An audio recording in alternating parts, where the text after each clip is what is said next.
How exactly does power corrupt?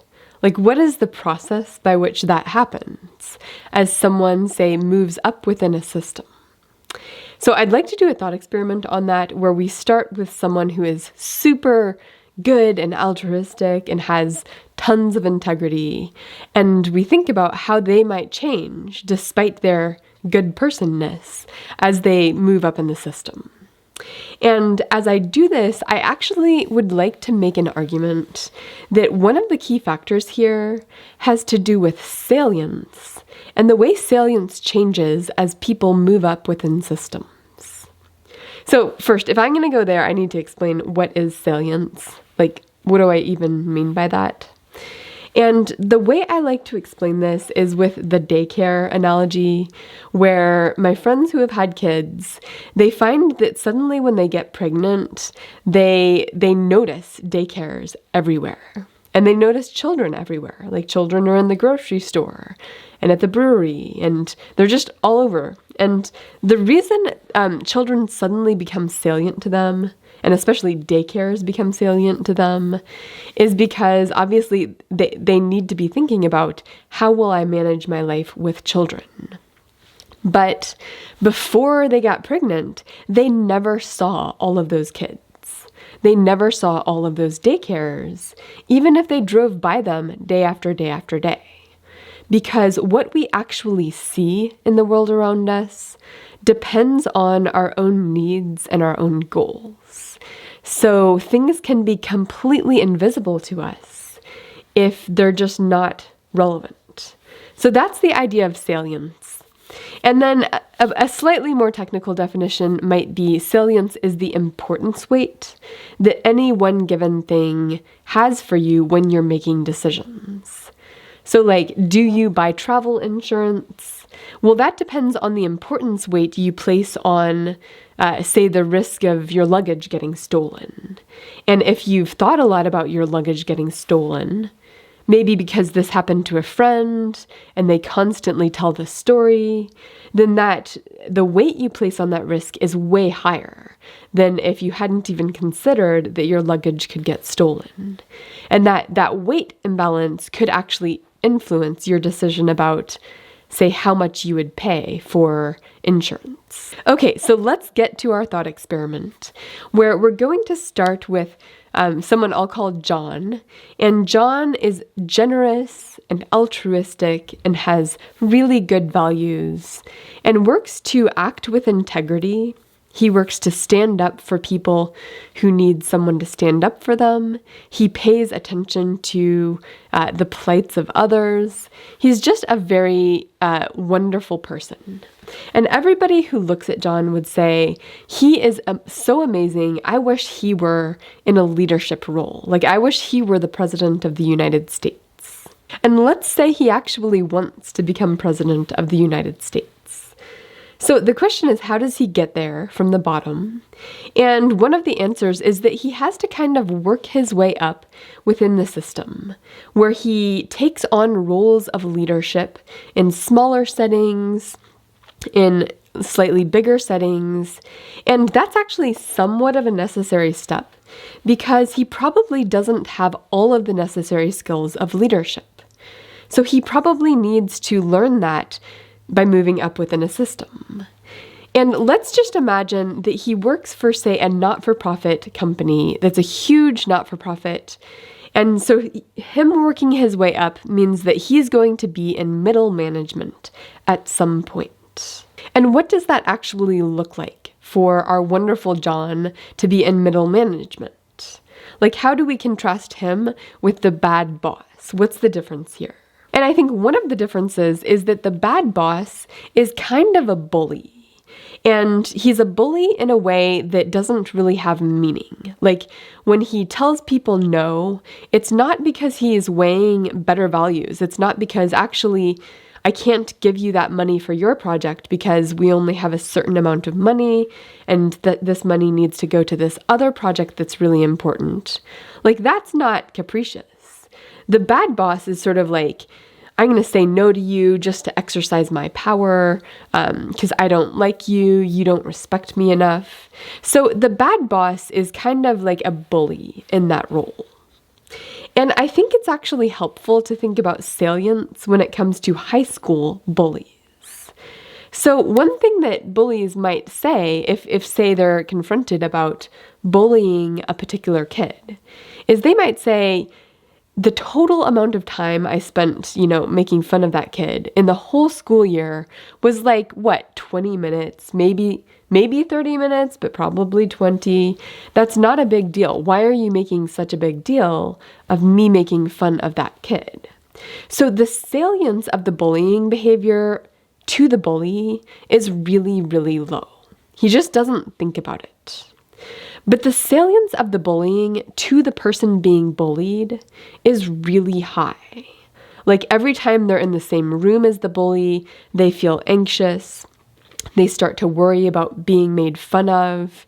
It looms over their head the fact that any time this popular person can insult them and has shown that they do insult him, like that, the victim of the bullying has a very high salience weight on the actual bullying behavior, such that it's not just the 20 minutes they were bullied, it's actually all of the anxiety and the fear of being in the same party with the bully. It's all of this other stuff that's making that bullying like really, really heavy in its importance weight. So we can actually map the bully situation onto a good manager and a bad manager, where a bad manager, people develop knowledge of their patterns and kind of figure out sometimes this bad manager is going to just take revenge for really petty reasons. Because the bad boss interpreted something as a disrespectful comment, and therefore they're going to make sure you don't really get that raise that you had hoped for, all of that kind of stuff. The people under that bad boss kind of know that's true. Whereas the good boss, and we're going to let Joe, our person moving up within the system, be a good boss. The good boss will sometimes have to disappoint people and say no to people, and that will probably still be experienced as upsetting, but you trust that the new boss is sort of looking at the landscape of all of the decisions they have to make, and you trust that they're optimizing that decision with respect to what they owe employees, what they owe the mission of the nonprofit, what they owe the goals of higher management in nonprofit, and they are weighing those things justly. Now, I'd like to look at this situation and point out a couple of dynamics here that could eventually lead power to corrupt Joe. So one of these dynamics is that Joe knows if he wants to move up within this not-for-profit that has an amazing mission that he thinks he can do a better job at leading, he needs to do that by paying attention to what is salient to his bosses. Like, what do they care about? What are they thinking about? What kinds of things do they not notice? And so, of course, the people higher up than him in this system are going to shape his salience frame. He can't move up without being very attuned to the things they care about. So if there's any sort of corruption or imperfection among the people above Joe in our system, he will likely have to take on some of that through his own development of his salience frame as he moves up. Now, the second thing I want to point out here is that there's actually two kinds of things that you could have salience over. And one of them is just the decisions you're making about scarce resources and money allocations and, about the values of the company and the values of people outside the company, all of that. This is stuff that's external to you. And you have a salience frame for all of that stuff. But managers also have a salience frame for their own motives. So one thing here is if our bad boss is kind of capricious and takes things out on people, the bad boss could actually sort of come up with a justification or an excuse where they say that person doesn't deserve the raise anyway, or they don't deserve to move up anyway because of, some stupid thing that happened 2 years ago. Like, they can rejigger those salience weights to sort of justify anything that they might want to do. And maybe justifying bad behavior is something that most human beings just do naturally without thinking about it. So I think that's another way of viewing salience frames, is you can have salience about your own motives. And human beings tend to not be able to see their own negative motives. Okay, so let's go back to Joe, our very altruistic person. And we've seen that there are some potential ways that as Joe moves up, he becomes a little bit corrupt. And one of those two ways is attuning himself to the values of people above him who may not be as altruistic as him. And then a second thing here is just that if Joe is a normal person, there may be a little bit of justification that goes on as he moves his way up in the system, and that justification could actually shape his whole perspective moving forward. Okay, so let's let Joe move into a higher role within the system. Like, let's even say he's getting close to becoming a really, really important person at the top, like president of a company or maybe president of the United States. He's getting close. Well, people in really high positions, they're managing a lot of things, and the number of people and competing interests and things to consider that they're dealing with as they move up is going to grow exponentially. Like, instead of managing a team of 5 people, he's managing whole groups, whole departments.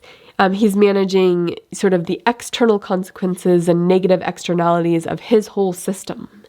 And no one human being can fully think about the positive and negative consequences on huge swaths of the population. Like, nobody can actually contain that in their brain. So he's essentially relying on the salience of people who are reporting up to him. And that aspect in and of itself can lead to distortions in how he sees the values and the costs that he's weighing as he decides where to allocate money, how many people to hire into this part of the company, all of those things. And one thing that can happen here is that some of the distortion in his salience frame can come from the people below him. Like, maybe some of those people are not aware of how good of a person Joe is. They think he's kind of self-centered because they just don't know him that well. And so maybe some people who are underneath him, who are reporting up to him about large groups of people that they manage, maybe some of what they're going to do is to flatter him and to not point out negative effects of people under them because they're afraid that that might offend Joe and that might reduce their chances of moving up within the system. So there's a distortion going on in information that has to do with the people in the system and their desire to move up and who they have to suck up to move up. And even if those are misperceptions of who Joe actually is, that will affect his salience frame. So he may naturally actually not see some of the salient problems that are within the realm of people and money he's managing, because that information just doesn't get to him. And then the other thing I think that can happen to Joe as he's in this almost there top of the food chain position is that Joe is an optimist. Like, he's a very positive person, and he has really good, meaningful goals that drive him to want that position of president. And those goals are sort of where he keeps his mind. Those goals are first and foremost in his salience frame. And the problem with this is that competing goals with that, like, negative side effects or, people who are harmed as he pursues these changes, those are going to be in competition with the good things he wants to make happen.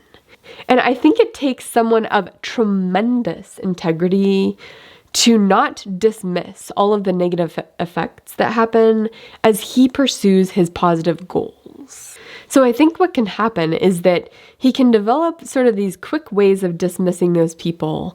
Like, oh, those people are exaggerating the negative effects of my policies. Or like, oh, those people are not worth listening to. They're out of touch. Those people are stupid. Those people are immoral anyway. There's so many ways of dismissing information that's coming at you that you don't like, or that might hold you back from pursuing the amazing things you're trying to pursue.